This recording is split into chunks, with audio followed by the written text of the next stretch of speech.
का तू आम्हाला जुन्या स्थानावरनं देव नवीन स्थानावर कसे आले हे तर सांगितलंच नाही. माझी आजी पण मल्हारलीन झाली.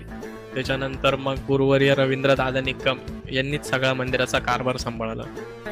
त्याच्यानंतर 16 साली का 17 साली 2016-17 साली नाशिक महानगरपालिकेने अनधिकृत मंदिर जेवढे होते त्यांच्याबद्दल काही नियम लागू केले आणि त्या नियमांनुसार महानगरपालिकेला मंदिरांचे 1950च्या पूर्वीच्या स्थापनेचे पुरावे हवे होते.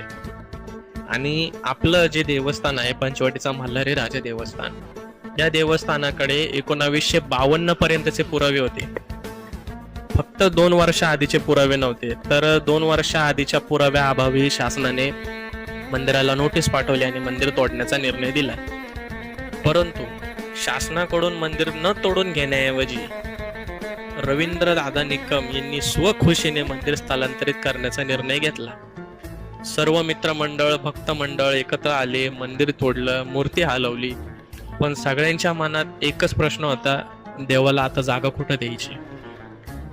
या प्रश्नाने सगळ्यांनाच अस्वस्थ केलं होतं. त्याच क्षणी रवी दादांनी निर्णय घेतला. म्हणजे जसं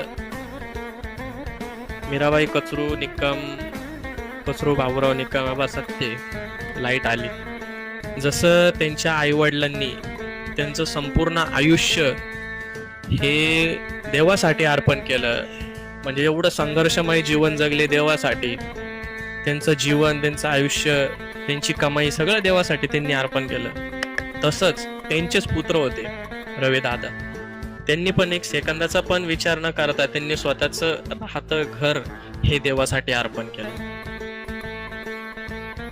म्हणजे ज्या घरामध्ये ते स्वतः राहत होते, माझं लहानपण गेलेले या घरामध्ये, हे घर त्यांनी मंदिराला देऊन टाकलं, देवाला देऊन टाकलं. म्हणजे याहून मोठा भक्तीचा पुरावा काय असू शकतो दुसरा. आई वडिलांनी आयुष्य दिलं आणि गुरूंनी स्वतःचं घर दिलं. या सगळ्या निर्णयामध्ये रविदादांच्या शिष्यांनी, भक्त मंडळांनी, त्यांच्या कुटुंबियांनी सगळ्यांनी त्यांना पाठिंबा दिला. कारण अशी भक्ती आणि असं धाडस सगळ्यांकडे नसतं. भक्ती कशी पाहिजे, तर भक्ती अशी पाहिजे का देवासाठी आपण कुठल्याही गोष्टीचा त्याग करता आला पाहिजे. हेच या सगळ्या गोष्टी तुम्हाला समजतं. म्हणजे त्यांचे आई वडील, माझे आजी आजोबा, त्यांनी त्यांचं आयुष्याचा त्याग केला देवासाठी, त्यांचं पूर्ण जीवन पणाला लावलं. आणि त्यांच्याच संस्कार माझ्या गुरूंमध्ये आहे आणि माझ्या गुरूंचे संस्कार आम्ही आमच्यामध्ये उतरवण्याचा नक्कीच प्रयत्न करतोय. आज मी हे जे काही सांगितलं ते माझ्या डोळ्यांसमोर घडलेलं आहे. पण पुढच्या व्हिडिओमध्ये आपण स्वतः महंत रवींद्रानंदजी सरस्वती महाराज म्हणजेच रविदादांची मुलाखत घेऊ आणि त्यांच्याकडून मंदिराची अचूक माहिती मिळवण्याचा नक्कीच प्रयत्न करू. सध्या कुंभमेळा आहे नाशिकमध्ये, त्याच्यामुळे ते थोडेसे व्यस्त आहेत कुंभमेळ्याच्या नियोजनामुळे, कारण त्यांना महंत पदवी मिळालेली जुना आखाड्यामध्ये आणि त्यासाठी ते थोडेसे त्यांचं टाइम टेबल थोडं व्यस्त चालू आहे.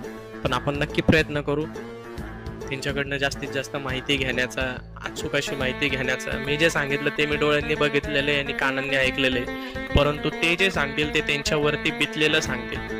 त्याच्यामुळे आपण नक्की प्रयत्न करू त्यांच्याकडनं माहिती गोळा करण्याचा. तर व्हिडिओ आवडला असेल तर नक्की लाईक करा, शेअर करा आणि चॅनलवरती नवीन असाल तर सबस्क्राईब सुद्धा करा आणि हा व्हिडिओ जास्तीत जास्त शेअर करा. आपला पंचवटीचा मल्हारी राजा देवस्थान या देवस्थानाविषयीची जी माहिती आहे ही जास्तीत जास्त व्हायरल करा. तर भेटूया आपण पुढच्या व्हिडिओमध्ये. मी तुमचा भाऊ, तुमचा भाचा, सगळे माझा